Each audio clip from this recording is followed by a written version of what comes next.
In Florida, every home has issues. Your job is not to promise a perfect report, it's to help buyers focus on what actually matters. That means major defects, safety hazards, active leaks, and anything that could affect insurance or underwriting. Final inspection, insurance, and eligibility decisions should always be verified with licensed inspectors, carriers, and vendors. Before the inspection, tell buyers this is a risk-sorting process. The goal is to learn how the house performs, not to prove the seller maintained it perfectly. Let them know the report will almost always be long. A thick report is normal because inspectors document maintenance items, aging components, and recommended monitoring. Help them separate three buckets: true deal breakers, near-term repair costs, and future upgrades they may choose to tackle over time. A worn faucet, older paint, or a loose doorstop is not in the same category as roof failure, unsafe wiring, or active moisture intrusion. And keep the compliance frame clear.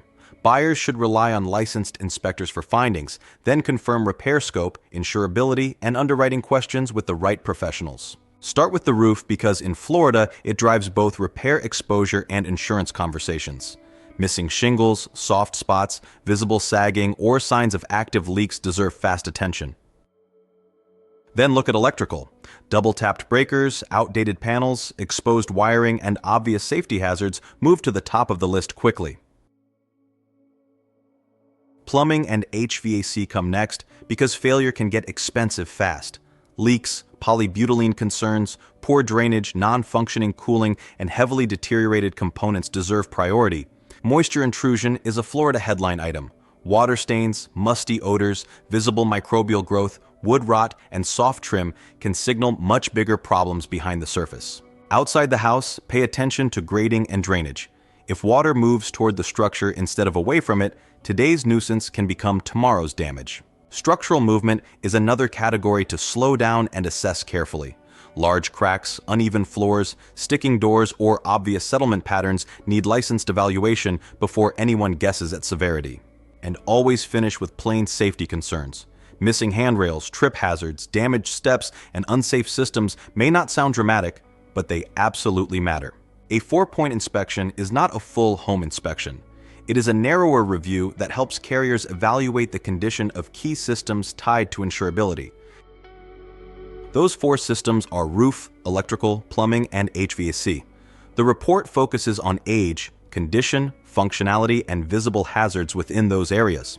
That difference matters when you guide buyers. A full inspection looks broadly at the home, while a 4-point helps answer whether core systems raise insurance concerns. In Florida, visible hazards carry real weight.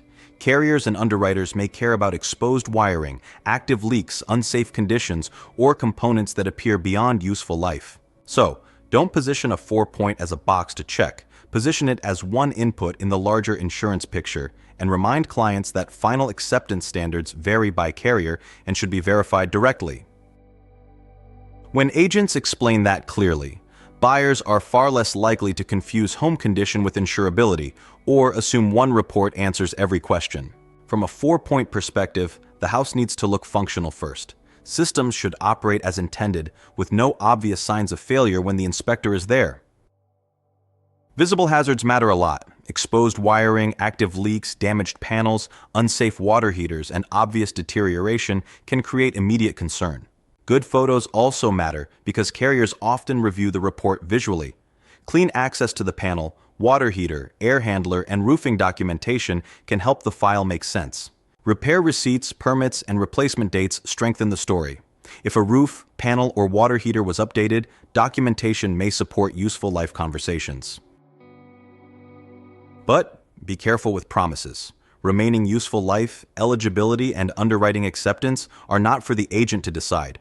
Those calls belong to carriers, inspectors, and licensed vendors. Some of the best inspection advice happens before surprise shows up.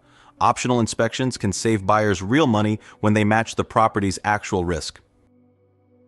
Think sewer scope for older lines, septic for private systems, WDO for termite and wood-destroying organism risk, and pool or spa inspections when those features are present.